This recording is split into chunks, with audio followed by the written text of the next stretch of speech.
Hello everyone, my name is Dashrath Kumar Verma. I hope आप सभी अच्छे होंगे। पिछले क्लास में हम लोगों ने देखा कि किस तरीके से पुरातात्विक और साहित्यिक स्रोतों के द्वारा प्राचीन भारतीय इतिहास के अध्ययन किया जाता है, जिसमें हम लोगों ने जो है पुरातात्विक स्रोतों के अंतर्गत अभिलेख हो गए, सिक्के, मंदिर, मूर्तिकला, चित्रकला, इनके द्वारा जो है प्राचीन भारतीय इतिहास के बारे में हमें क्या क्या जानकारी मिलती है उसे हम लोगों ने जो है कवर किया। फिर हम लोगों ने जो है साहित्य के स्रोत के रूप में जो है आपके भारतीय साहित्य और विदेशी साहित्य को आगे चर्चा की। आगे पिछले क्लास में हम लोगों ने जो है भारतीय साहित्य को जो है धार्मिक साहित्य, धर्मेतर साहित्य और संगम साहित्य के रूप में बांट कर देखा, जहाँ धार्मिक साहित्य के अंतर्गत हम लोगों ने जो है ब्राह्मण साहित्य, बौद्ध साहित्य और जैन साहित्य को डिस्कस किया। उसी क्रम में आगे बढ़ते हुए जो हमारा शेष बचा हुआ पार्ट है वो आता है आपका विदेशी साहित्य।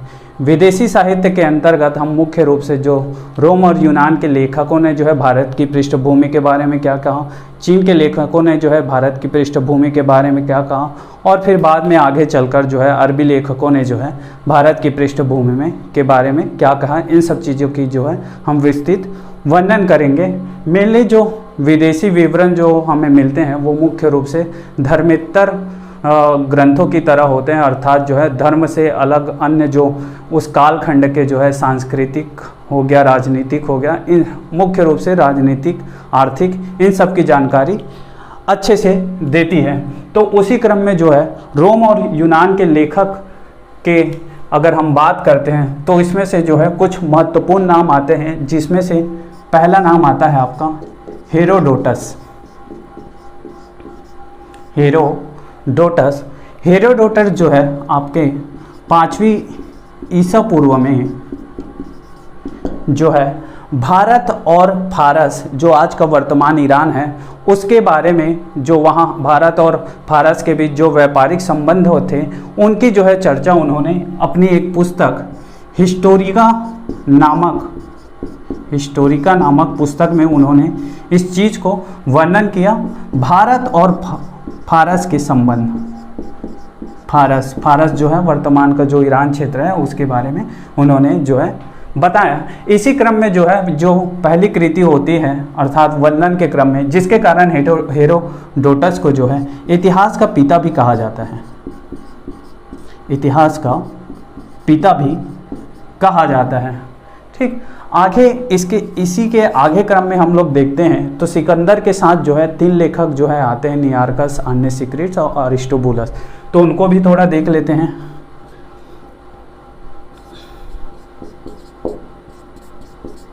अन्नेसिक्रिट्स, नियार्कस और अरिस्टोबुलस।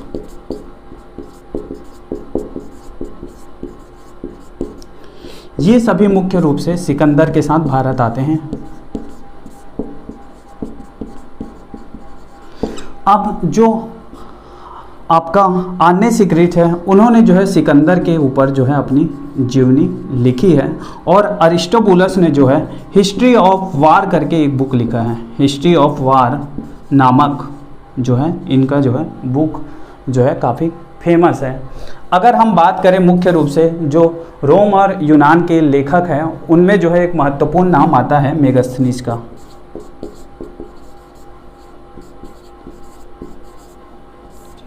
अब मेगास्थनीज ने जो है क्या भारत के पृष्ठभूमि के बारे में क्या बताया, इसको जो है हम अच्छे से विस्तार पूर्वक पढ़ लेते हैं। अब इसमें जो पहला फैक्ट बनता है वो जो है ये जो है आपका मेगास्थनीज है सेल्यूकस निकेटर का राजदूत था,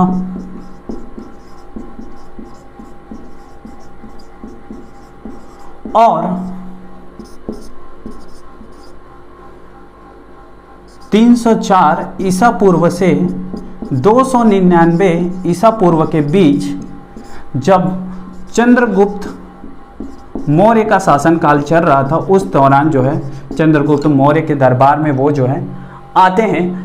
अब आगे इनकी जो महत्वपूर्ण पुस्तक है उसका नाम है इंडिका। ठीक है, उनका पुस्तक का जो वो जो है बुक का नाम है वो है इंडिका, और इंडिका में जो है उन्होंने जो है एक शब्द का उपयोग किया है सेंड्रोकोटस। सेंड्रोकोटस। और ये जो सेंड्रोकोटस किसे कहा है, जो चंद्रगुप्त मौर्य हैं उसके लिए जो है सेंड्रोकोटस का उपयोग किया है। इसी को जो है सेंड्रोकोटस जो है वो किसका नाम है, इस क्रम में जो है अगर पहचान जो है विलियम जोन्स ने इसका लगाया है। विलियम जोन्स ने जो है सेंड्रोकोटस जो है चंद्रगुप्त मौर्य को ही कहा गया है, ऐसी जानकारी उन्होंने जो है आगे बताया है, जिसके बाद से जो है एक इतिहास का कालक्रम और जो है मौर्य शासन के काल के बारे में एक विस्तृत जानकारी मिलती है। अब बात करते हैं इंडिका की। तो इंडिका में उन्होंने जो है भारत की पृष्ठभूमि के बारे में जो है क्या कहा है, उसको थोड़ा सा इम्पोर्टेंट जो फैक्ट है उनको देख लेते हैं। तो सबसे पहले उन्होंने जो है जो पाटलिपुत्र के भव्यता का वर्णन किया है, भव्यता का वर्णन। इसके साथ ही उन्होंने बताया कि जो उस समय के शासक वर्ग थे उन्हें जो है हत्या की सबसे ज़्यादा आशंका रहती थी। तो जो शासक वर्ग थे वो जो है अपने साथ महिला अंगरक्षकों को रखते थे, शासक द्वारा महिला अंगरक्षक रखना।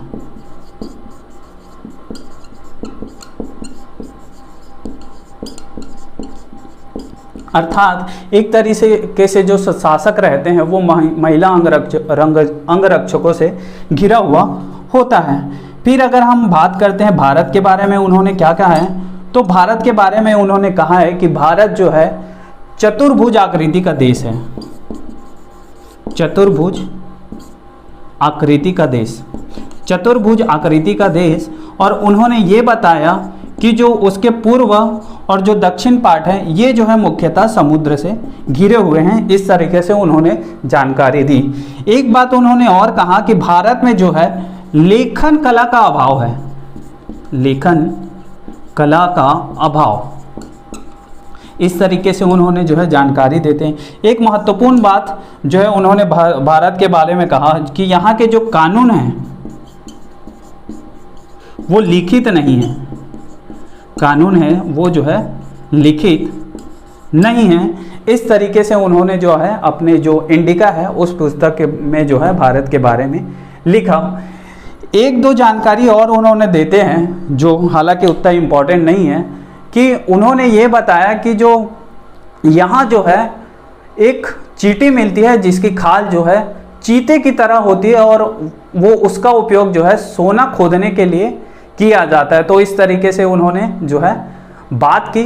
तो पता नहीं उन्होंने जो है कौन सी चींटी को देखा उस टाइम, तो ये सब चीज़ें बताई कि पता नहीं इस बारे में जो है मैगजीन थोड़ा और लिख देते कि कंट्रोल कैसे करते थे चींटी को। तो आज के डेट में जो है जो माइनिंग होता है गोल्ड माइनिंग वो जो है आसान हो जाता।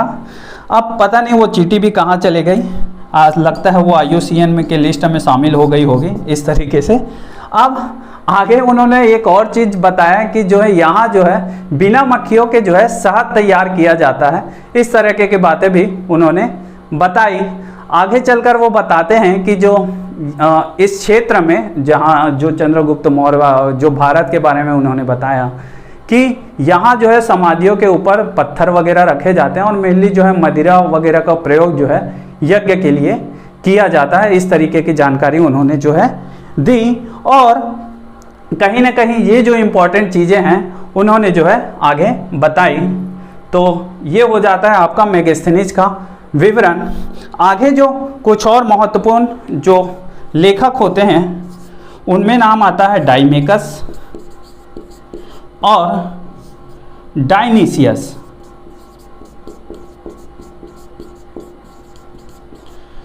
डाइमेकस जो है मुख्य रूप से जो सीरिया नरेश होते हैं, अंतियोकेस, इनके राजदूत होते हैं। और जो डायनीसियस होते हैं वो आपके मिस्र के Naresh Ptolemy Philadelphus, Ptolemy Philadelphus के राजदूत होते हैं। और ये दोनों जो राइटर होते हैं वो आपके बिंदुसार के दरबार में आते हैं।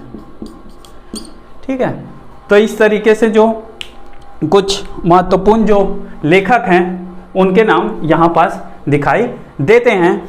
फिर बात करते हैं हम, एक महत्वपूर्ण नाम आता है टालेमी। टालेमी ने जो है यूनानी भाषा में ज्योग्राफी नामक पुस्तक लिखी।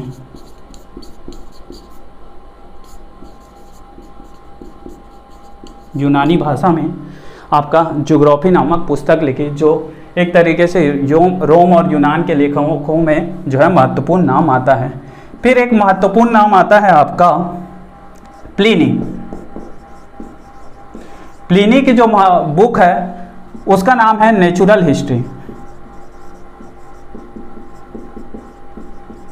ये इंपॉर्टेंट हो जाता है। अब नेचुरल हिस्ट्री में जो है उन्होंने जो भारत की खनिज संपदा है, भारत के जो पशु हैं और जो पेड़ पौधे हैं, इनकी जानकारी वो देते हैं। तो मुख्य रूप से रोम और यूनान के लेखकों में ये जो 7 नाम है वो काफ़ी इम्पॉर्टेंट हो जाता है। और सबसे इम्पॉर्टेंट हो जाता है आपका मेगास्थनीज का।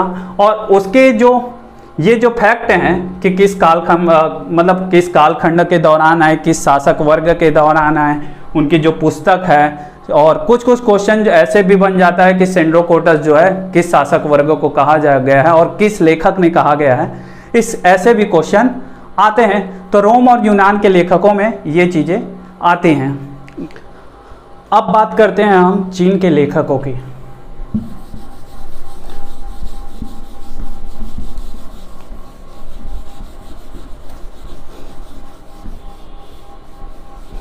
चीन के लेखकों में 2 नाम महत्वपूर्ण हैं, जिसमें से पहला नाम है आपका फायान और दूसरा नाम है आपका वेनसांग। तो उसके बारे में भी देख लेते हैं। पहला नाम आता है आपका फायान और दूसरा नाम आता है आपका वेनसांग।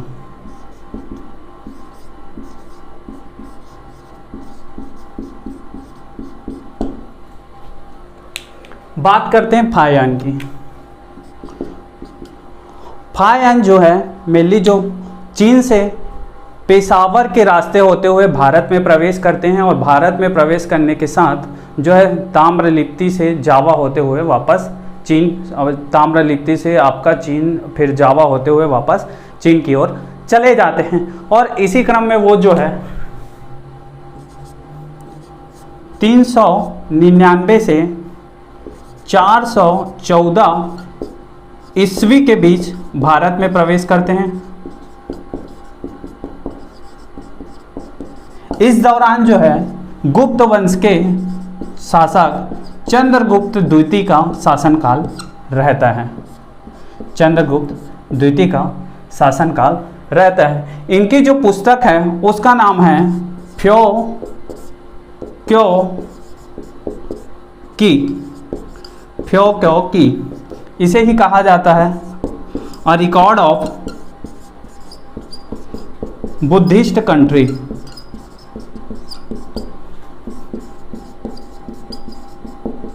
ठीक, एक तरीके से बौद्ध राज्यों का रिकॉर्ड।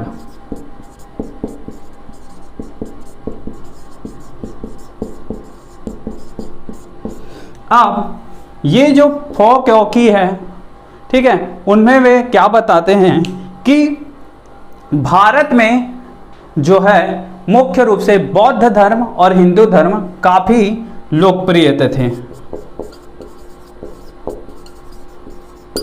एवं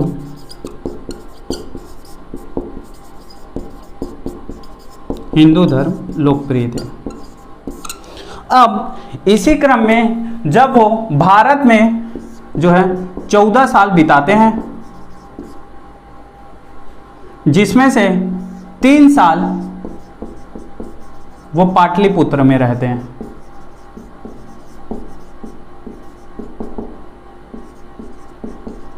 अब भारत में 14 साल बिताने के क्रम में वो जो है मुख्य बौद्ध स्थल हो गया आपके जो है तक्षशिला में, वो जो है आते समय जो है तक्षशिला को घूम लेते हैं। उसके बाद जो है राजगृह हो गया, वैशाली हो गया, सारनाथ हो गया, कपिलवस्तु हो गया, श्रावस्ती हो गया, इन सब जगहों में घूमते हैं और इवन जो है नालंदा में भी घूमते हैं। और उसी क्रम में जो है इन बातों का पता चलता है कि यहाँ जो है बौद्ध धर्म और हिंदू धर्म जो है काफ़ी प्रचलित हैं और एक तरीके से बताते हैं कि यहाँ जो है मुख्य रूप से जो है मृत्यु दंड किसी को भी नहीं दिया जाता, मुख्य रूप से जो है आर्थिक दंड दिया जाता है,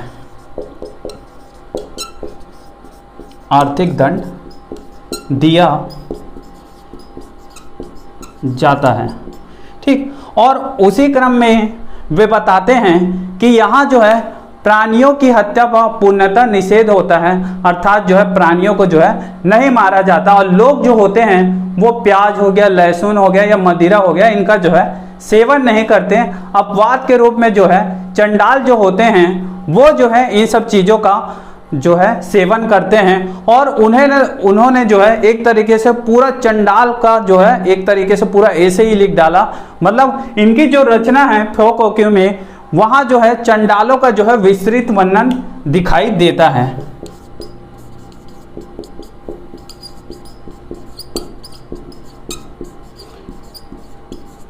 विस्तृत वर्णन दिखाई देता है और आगे वे बताते हैं कि यहाँ जो है आंतरिक व्यापार भी होता है और बाह्य व्यापार भी होता है, लेकिन जो है यहाँ वस्तुओं के क्रय विक्रय के लिए जो है कौड़ियों का प्रयोग किया जाता है। कौड़ियों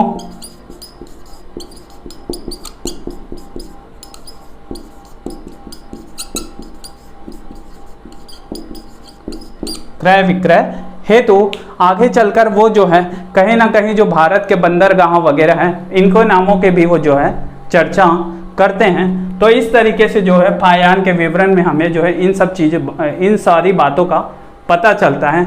नेक्स्ट हम देखते हैं वेनसांग के बारे में।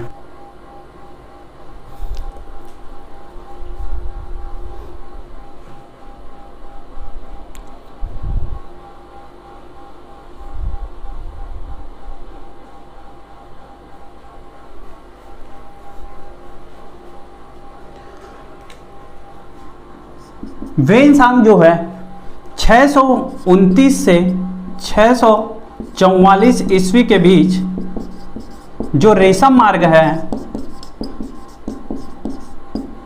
रेशम मार्ग से भारत आगमन करते हैं। इस समय जो है आपके भारत में हर्षवर्धन का शासनकाल रहता है।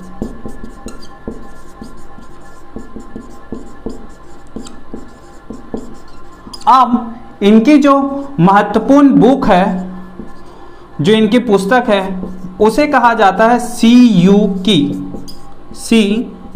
की और इसी को कहा जाता है essay on western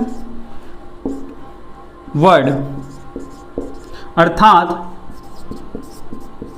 Buddhist record of western world इनकी जो बुक है उसे कहा जाता है। अब वेनसांग को जो है जुआन जोंग भी बोला जाता है, जुआन जोंग, या जो है तीर्थयात्रियों का राजकुमार, तीर्थयात्रियों का राजकुमार।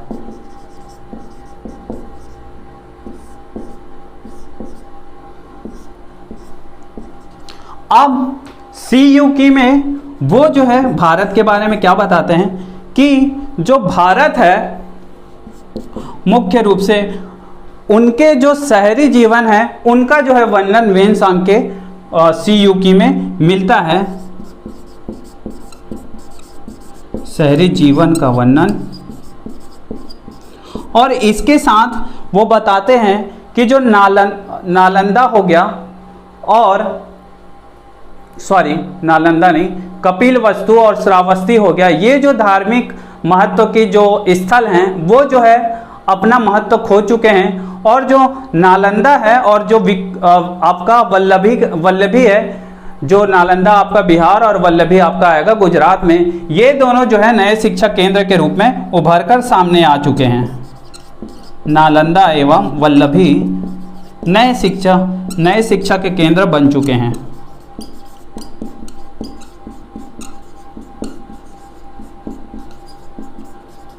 केंद्र बन चुके हैं। इस दौरान जो है वो 5 साल तक नालंदा विश्वविद्यालय में जो है अध्ययन करते हैं।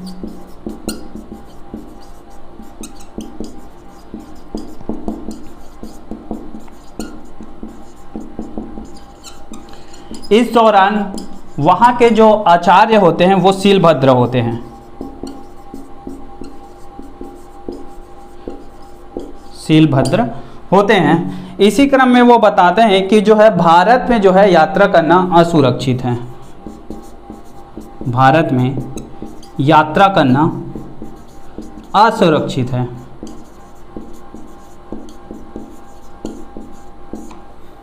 ठीक है, तो इस तरीके से उन्होंने जो है वर्णन किया है। इसमें से एक और नाम आता है आपका इत्सिंग। ये भी एक चीनी लेखक हैं जो 7वीं सदी में भारत आते हैं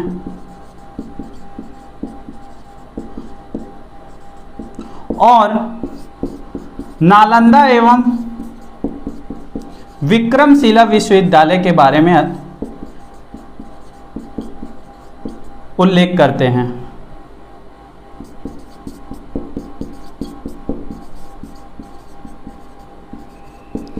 इस तरीके से जो महत्वपूर्ण चीनी लेखक है वो जो वेनसांग और फायन जो है महत्वपूर्ण हैं। इसके साथ साथ इत्सिंग भी थोड़े बहुत इम्पोर्टेंट हैं। तो ये तो हमें याद होना चाहिए कि किस लेखक जो कौन सा लेखक जो है किस शासक वर्ग के कार्यकाल में आया। लेकिन इसके साथ ही जो आज के जो एग्जाम के पैटर्न हो चुके हैं उसके अनुसार जो है उनकी कुछ रचना और उस रचना में जो है उन्होंने क्या कहा ये भी जानकारी हमें पता होनी चाहिए। नेक्स्ट हम देखते हैं अरब के लेखक। पहला नाम आता है अल मसूदी।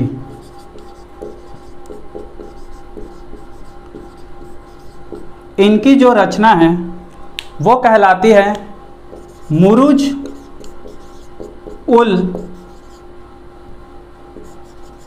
जिहाब। अब अल मसूदी जो थे वो एक खगोलकर्ता भी थे, इतिहासकार भी थे। इस कारण जो है इन्हें जो है अरबों का हेरोडोरस भी कहा जाता है। अरबों का हेरोडोरस भी कहा जाता है। ठीक, इसके बाद एक महत्वपूर्ण नाम आता है अल बरूनी का। अल बरूनी का। अल बरूनी जो थे मुख्य रूप से ख्वारज्म के निवासी थे। ख्वारज्म जो आज का उज्बेकिस्तान है उसे ही कहा जाता है। जब महमूद गजनवी जो है ख्वारज्म पर आक्रमण करते हैं और उन पर कब्जा कर लेते हैं, उसके बाद जो है महमूद गजनवी के द्वारा जो है भारत आगमन होता है। उन्हीं के साथ जो है अल बरूनी भारत आते हैं। तो एक तरीके से महमूद गजनवी के साथ भारत आगमन।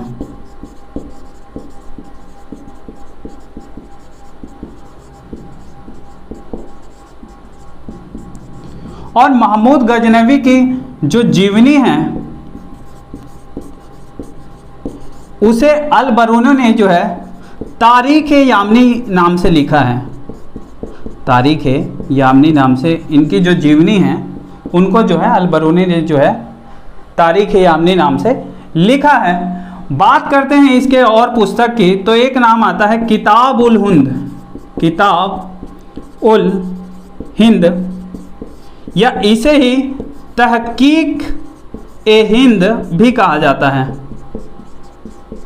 तहकीक ए हिंद भी कहा जाता है। ये जो किताब उल हिंद है वो जो है अरबी भाषा में है और इसमें जो है 80 अध्याय हैं।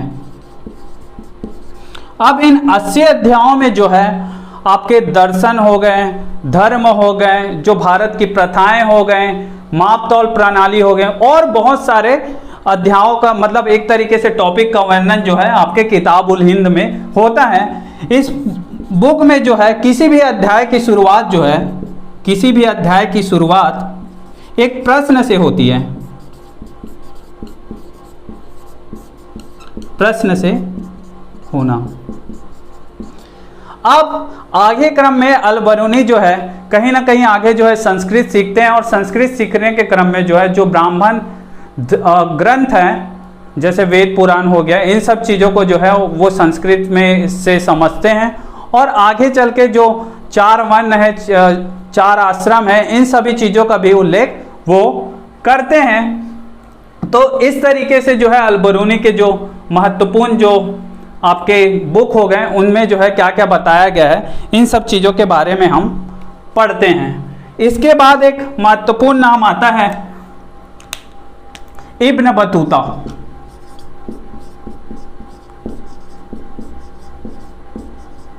इब्न बतूता, अब ये जो है मोरक्को निवासी होते हैं और मोहम्मद बिन तुगलक के काल मतलब शासन काल में आते हैं।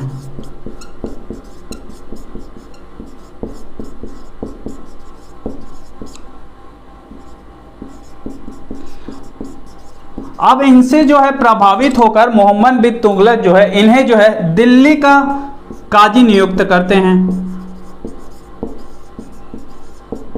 दिल्ली का काजी नियुक्त करते हैं और ये जो इब्न बतूता है इन्होंने जो है अपना यात्रा वृत्तांत जो है रेहला नाम से लिखा है।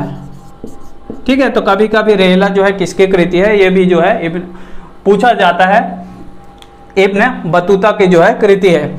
अब जब ये काजी नियुक्त होते हैं तो मुख्य रूप से इनकी जो रचनाएं हैं या इनके जो यात्रा वृत्तांत है उसमें जो है भारतीय शहरों का जो है उल्लेख होता है और खासकर जो दिल्ली है, ठीक है, क्योंकि ये दिल्ली के काजी मतलब होता है न्यायाधीश नियुक्त होते हैं, उन्हें जो है काजी कहा जाता है। तो दिल्ली का जो है बहुत अच्छी तरीके से वर्णन किया है। बाद में जो है मोहम्मद बिन तुगलक जो है दिल्ली का जो है काजी नियुक्त करते हैं और जो है बाद में इसे ही जो है अपना दूत बनाकर, राजदूत बनाकर जो है चीन भेजते हैं।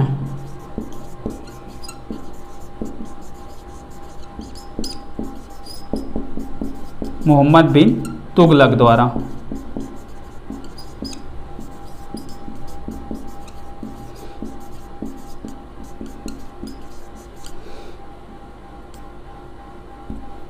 ठीक, तो इस तरीके से इब्न बतूता के जो फैक्ट हैं वो जो है यहाँ आपके सामने हैं। इसमें से एक और नाम आता है मार्को पोलो। अब मार्को पोलो जो होते हैं वो एक तरीके से इतावली व्यापारी होते हैं और इनका जो जन्म होता है वो वेनिस गणराज्य में होता है।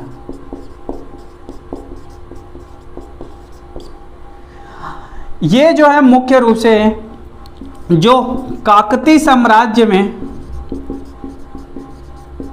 रुद्रमा देवी जब शासन कर रही होती है उस दौरान जो है ये आते हैं। तो मुख्य रूप से जो है अरबी लेखकों में जो है अल-मसूदी हो गया, अल-बरूनी हो गया, इब्न बतूता हो गया और मार्को पोलो जो है महत्वपूर्ण हो जाते हैं। इसके अलावा भी जो है और बहुत सारे हैं लेकिन वो ज़्यादा इम्पोर्टेंट नहीं है। मेनली जो है इसमें अल-बरूनी के जो है चीज़ें, अल-बरूनी के जो वृत्तांत है, जो किताब है वो ज़्यादा इम्पोर्टेंट है और इब्न बतूता कभी कभी जो है इन दोनों के जो है कहाँ के निवासी हैं इस तरीके को क्वेश्चन भी आ जाता है। जैसे सीजी में जो है CGPSC में जो है मेनली जो है आपका इब्न बतूता जो है कहाँ का निवासी था, इस तरीके क्वेश्चन भी आए हैं। तो जो हम चीज़ें लेके चले थे पिछले 2 क्लास से कि प्राचीन भारतीय इतिहास का अध्ययन जो है हम 2 तरीकों से करते हैं। आपका हो गया पुरातात्विक स्रोत और साहित्यिक स्रोत। तो इस तरीके से जो है हमारा पुरातात्विक स्रोत और साहित्यिक स्रोत जो है कंप्लीट होता है। इसके बाद हम कुछ जो है आपका ये तो हो गया आपका प्री के हिसाब से थोड़े फैक्चुअल हो गए।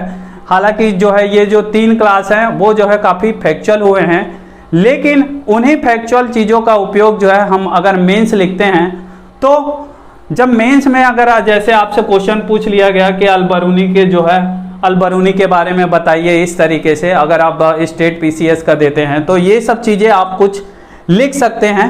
अब तो एक तरीके से यही फैक्ट जो है मेंस में काम आते हैं, उन्हीं चीज़ों का जो है उपयोग करके हम जो है अपने आंसर राइटिंग को जो है अच्छे तरीके से प्रेजेंट कर सकते हैं। अब अगर हम कॉन्सेप्ट की बात करते हैं जो मेंस के, तो हम एक चीज़ें देखते हैं जो साहित्यिक स्रोत है और जो पुरातात्विक स्रोत है, इन दोनों के जो है हम तुलनात्मक अध्ययन करेंगे और इनके जो महत्व है उन्हें भी देखेंगे और इनकी जो सीमाएं हैं उन्हें भी हम देखते हैं।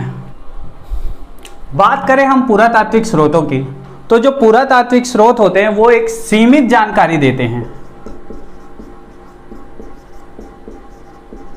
जबकि जो साहित्यिक स्रोत होते हैं वो जो है विस्तृत जानकारी देते हैं। जैसे अगर कोई ग्रंथ है उसको हम देखते हैं, उसे हम पढ़ते हैं तो उसमें जो है बहुत सारी चीज़ें दिखाई देती हैं, लेकिन एक तरीके से जो पुरातात्विक स्रोत होते हैं वो जो है समकालीन घटना को दर्शाते हैं, समकालीन घटना का दर्पण होते हैं, एक तरीके से बोल सकते हैं। और जो साहित्यिक स्रोत होते हैं वो समकालीन घटना के बारे में भी तो बताते हैं, लेकिन इसके अलावा जो है पीछे की घटनाओं का वर्णन भी करते हैं, पीछे की घटनाओं का वर्णन। जैसे अगर मैं अभी आज़ादी के बारे में अगर कोई पुस्तक लिखता हूँ, हालांकि मैं जो है अभी जो है 2021 में लिख रहा हूँ, लेकिन जो मैं वो कौन सी घटना के बारे में लिख रहा हूँ, जो 1947 के पहले वाली घटना है, मतलब जो मेरे पीछे घट चुकी है उसके बारे में जो है वर्णन कर रहा हूँ। तो एक तरीके से साहित्यिक स्रोत होते हैं वो जो है पीछे की घटनाओं का वर्णन होता है। इनमें जो है परिवर्तन अत्यंत कम होता है, अत्यंत कम मतलब बहुत ही कम होता है, लेकिन अगर हम बात करें साहित्यिक स्रोतों में परिवर्तन किया जा सकता है।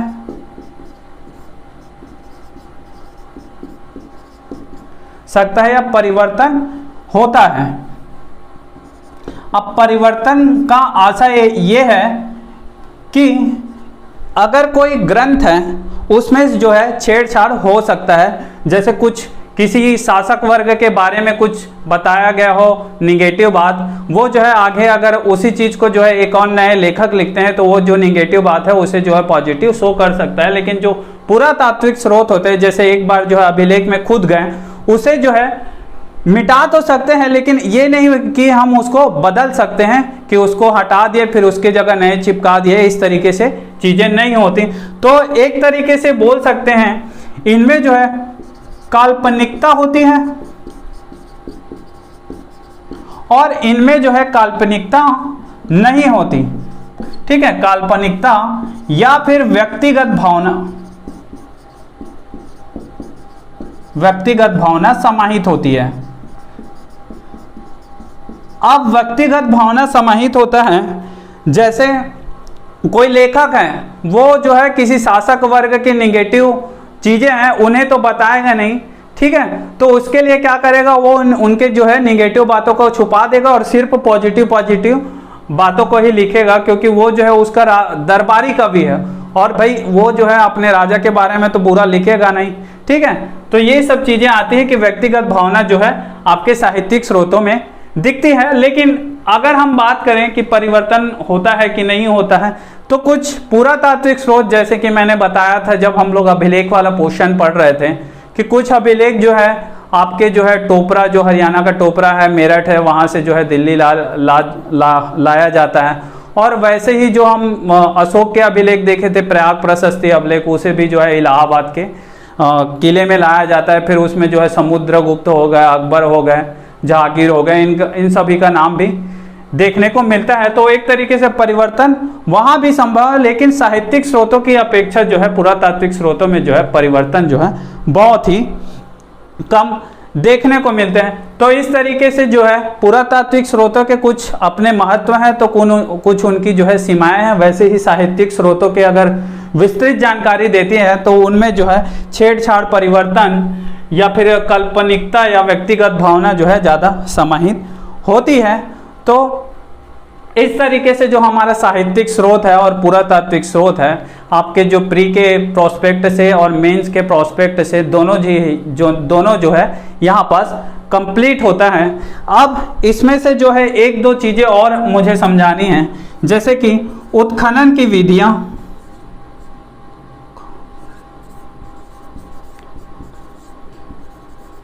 और एक आता है आपका रेडियो कार्बन तिथि निर्धारण। ये थोड़े से मेंस के प्रोस्पेक्ट से हैं। अब उत्खनन की विधियां जो है मेनली जो है, अगर हम उत्खनन करते हैं कोई एक क्षेत्र है तो वहां जो है किस प्रकार से उत्खनन होती है इसे हम देखते हैं। अगर इमेजिन करिए कि ये कोई सभ्यता है, जो अभी की भूमि जो है वो ये है, ठीक है। अब धीरे धीरे जो सभ्यता है, सबसे पुरानी सभ्यता होगी आपके जो 1 नंबर मैंने लिखा है, उसके बाद उस सभ्यता के ऊपर कोई और सभ्यता पनपी होगी, फिर कोई और सभ्यता पनपी होगी। ये अगर वर्तमान है, इसको अगर वर्तमान मानते हैं तो मेनली उत्खनन की जो है 2 विधियां होती है। एक होता है आपका वर्टिकल और दूसरा होता है हॉरिजॉन्टल, ठीक है। इसे ही कहा जाता है आपका लंबवत और क्षैतिज। अब इसमें होती क्या है, लंबवत में अगर हम लंबवत खुदाई करते हैं लाइक इस तरीके से,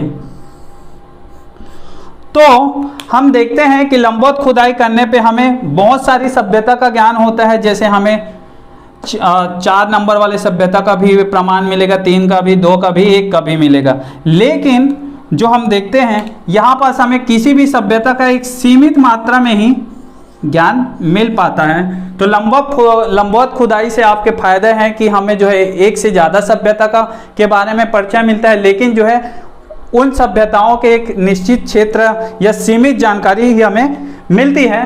वहीं अगर हम हॉरिजॉन्टल खुदाई करते हैं, जैसे मैं इतने हॉरिजॉन्टल मतलब इस तरीके से अगर क्षैतिज खुदाई करता हूं, तो मुझे अगर ये जो 4 वाला सभ्यता है उसकी जानकारी हमें विस्तृत तरीके से मिलती है, लेकिन सभ्यता कितने मिलेंगे, केवल 1 मिलेंगी। अर्थात जो क्षैतिज खुदाई करने पे जो है हमको जो है किसी सभ्यता के बारे में जो है विस्तृत जानकारी तो मिलती है, लेकिन जो है अन्य सभ्यताओं जो उनके नीचे होती है उनकी जानकारी हमें नहीं मिलती। वैसे ही जो है आपका क्षैतिज जो उत्खनन होता है वो थोड़े ज़्यादा कॉस्टली होते हैं एज कंपेयर टू आपके वर्टिकल में। आप कोई भी चीज़ अगर उत्खनन करते हैं तो उत्खनन करने पे जैसे हमें कोई जीवाश्म प्राप्त हुआ, अब उसके कालखंड की गणना हम कैसे करेंगे, ठीक है। तो एक आता है रेडियो कार्बन तिथि निर्धारण। रेडियो कार्बन तिथि निर्धारण में होता क्या है, जो रेडियो एक्टिव कार्बन 14 है उसका प्रयोग, अर्थात उसकी मात्रा का जो है प्रयोग करके कि वो जो है कितना विघटित हुआ है, इसके द्वारा जो है हमें जानकारी प्राप्त होती। क्योंकि जैसे देखते हैं अगर कोई जीव जो है जीवित रहता है तो उसमें एक लिमिट मात्रा में जो है कार्बन 14 उपस्थित होता है, लेकिन जब वह निष्प्राण हो जाता है तो इसका जो है विघटन होने लगता है, और विघटन होने के क्रम में इसकी जो मात्रा होती है वो धीरे धीरे कम होती जाती है, और 5568 वर्ष बाद जो ये कार्बन 14 की जो मात्रा होती है वो जो है आधी रह जाती है, रह जाना। इसी को जो है आपका C14 का जो है अर्ध आयु काल कहा जाता है। तो एक तरीके से जो रेडियो कार्बन तिथि निर्धारण है उसके द्वारा जो है किसी जीवाश्म हो गए इन सभी का जो है तिथि या गणना की जाती है। हालांकि ये जो है एग्जैक्ट नहीं होती, जिसमें से 100 साल आगे पीछे करके इनको मैनेज किया जाता है। उसी प्रकार कुछ जो है अगर पेड़ों की बात करें तो उनमें जो वलय वगैरह होता है, जो आज के डेट में अगर तिथि निर्धारण करते हैं कि कितने वलय हैं, ये सब चीज़ें दिखाई देती है आपके तिथि निर्धारण के क्रम में। तो इस तरीके से जो हम देखते हैं, जो भारतीय इतिहास के अध्ययन के स्रोत हैं वो जो है हमारे यहाँ पास कंप्लीट होता है। ये जो है आपके प्री के फैक्ट के हिसाब से भी उपयोगी है, और मेंस में जो है इन्हीं फैक्ट का उपयोग करके हम आंसर राइटिंग में लिख सकते हैं। अगर इनसे कोई रिलेटेड आपके पास अगर डाउट हो या क्वेश्चन हो तो आप मुझे कमेंट बॉक्स में लिख सकते हैं, मैं आगे उसका आंसर दूंगा। इसके बाद जो है हम प्रॉपर तरीके से जो है आपका पाषाण काल से जो है इंडियन हिस्ट्री को एक तरीके से पिकअप करेंगे, और फिर उसके बाद जो है सिंधु घाटी सभ्यता से होते हुए वैदिक काल से होते हुए पहले जो है हम प्राचीन भारतीय इतिहास को पढ़ेंगे, फिर मध्यकालीन इतिहास को और फिर जो है आधुनिक इतिहास को। तो मिलते हैं नेक्स्ट क्लास में। Thank you.